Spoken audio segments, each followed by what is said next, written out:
இயேசு கிறிஸ்துவில் பிரியமான சகோதர சகோதரிகளே, தூய லூர்தானியினுடைய பக்தர்களே, இந்த தவ காலத்திலே நாம் நம்முள் இருக்கின்ற ஆண்டவரை, நம்முள் குடிக்கொண்டிருக்கின்ற கடவுளுடைய பிரசன்னத்தை உணர அழைக்கப்பட்டிருக்கின்றோம். இதை ஜெபம் என்கின்றோம். கடந்த வாரம் முழுவதும் அதைத்தான் நாம் திரும்ப திரும்ப உங்களுக்கு சொல்லி கொண்டிருக்கின்றோம். நாம் ஜெபம் செய்ய வேண்டும் என்று. தவம் உங்களது சக்திக்கு தகுந்தாற் போல இருக்கும். தர்மம் உங்களது செல்வத்திற்கு தகுந்தாற் போல இருக்கும்.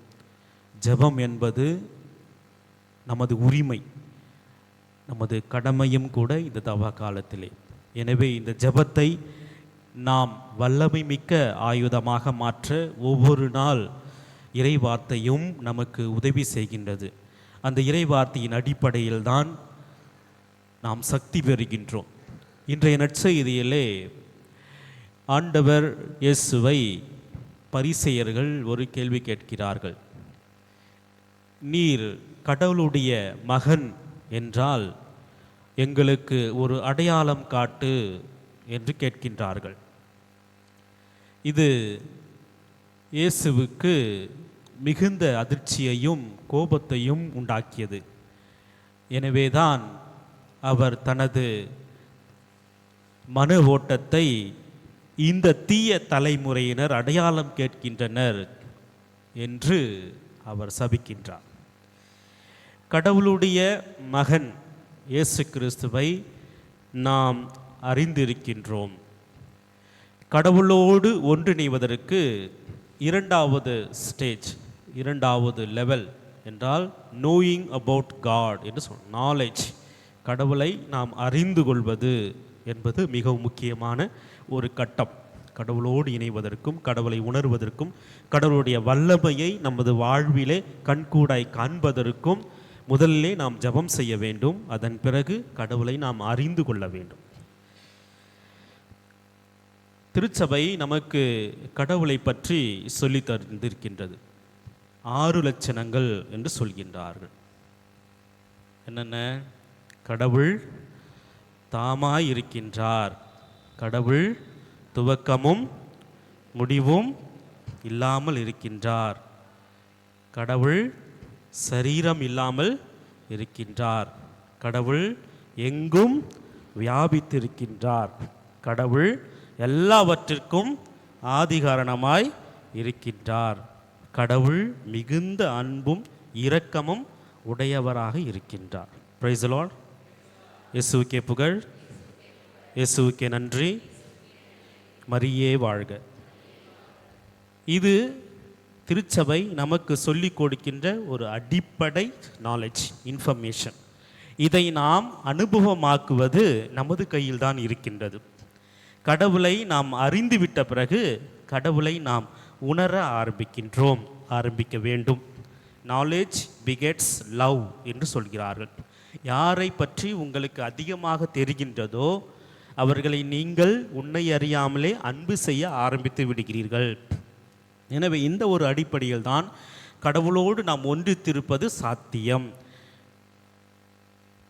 இன்றைய நற்செய்தியிலே கடவுளுடைய மகனை பற்றி அறிவதற்கு முன்னால் கடவுளை பற்றி நாம் அறிந்திருக்கின்றோம். இதுதான் அடிப்படை. கடவுள் ஒருவராக இருக்கின்றார். அவர் 3 ஆட்களாக இருக்கின்றார். தந்தை, மகன், தூய ஆவியார். கடவுள் தாமாய் இருக்கின்றார். எனவே கடவுளையே இங்கிருக்கின்ற யாரும் கண்டதில்லை. ஏனென்றால் அவருக்கு உருவமில்லை. அவரை நாம் உணரத்தான் முடியும். கடவுளை உணரத்தான் முடியும். இவ்வாறு திருச்சபையினுடைய வரலாற்றிலே பல்வேறு மனிதர்கள் இந்த ஒரு முயற்சியை மேற்கொண்டார்கள். கடவுளை அவர்கள் பார்த்திருந்தார்களா பார்க்கவில்லையா என்று நமக்கு தெரியாது. ஆனால் கடவுளுடைய அருள் அவர்கள் மத்தியிலே அவருடைய வாழ்விலே செயல்பட்டது. எனவே அந்த அருளுடைய வெளிப்பாடாக பல அரும்பெரும் அடையாளங்களை, செயல்களை அவர்கள் செய்தார்கள். குறிப்பாக ஒரு சில புனிதர்கள் காட்சி காண்பார்கள், பரவசம் அடைவார்கள், பரவசத்தில் இருப்பார்கள். பரவசம் அடைவது கடவுளுடைய அருளின் ஒரு வெளிப்பாடு. பரவசமாக எக்ஸ்டசி என்று சொல்கிறார்கள்.